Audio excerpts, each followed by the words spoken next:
കഴിഞ്ഞ ഒരു വീഡിയോയിൽ 8ൻ്റെയും 9ൻ്റെയും മൾട്ടിപ്ലിക്കേഷൻ ടേബിൾ വളരെ ഈസി ആയിട്ട് ഒരു സിമ്പിൾ ട്രിക്ക് ഉപയോഗിച്ച് നമ്മൾ എഴുതി നോക്കിയായിരുന്നു അല്ലേ. ഇന്നും നമ്മൾ മാത്സിൻ്റെ വേറൊരു ട്രിക്കാണ് കാണാൻ പോകുന്നത്. 5ൽ എൻഡ് ചെയ്യുന്ന നമ്പേഴ്സിൻ്റെ സ്ക്വയേഴ്സ് എങ്ങനെ ഈസി ആയിട്ട് കണ്ടുപിടിക്കാമെന്ന്. ആദ്യം നമുക്ക് 15ൽ നിന്നും സ്റ്റാർട്ട് ചെയ്യാം. 15 × 15, അപ്പോൾ 5നെ മൾട്ടിപ്ലൈ ചെയ്ത് എഴുതുക 25. ഇനി 1ൻ്റെ നെക്സ്റ്റ് നമ്പർ എത്രയാണ്? 2. 2 × 1 2, 225.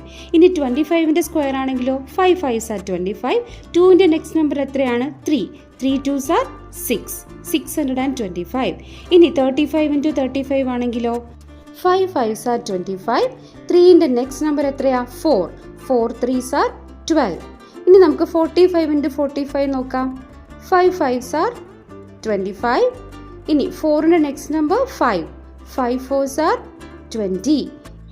5ൽ എൻഡ് ചെയ്യുന്ന ബാക്കി നമ്പേഴ്സിൻ്റെ സ്ക്വയേഴ്സ് നിങ്ങൾ ഈ രീതിയിലൊന്ന് ചെയ്ത് നോക്കിക്കേ. വളരെ ഈസിയാണ് കേട്ടോ. ട്രൈ ചെയ്ത് നോക്കിയിട്ട് ഇഷ്ടപ്പെട്ടാൽ പറയണേ.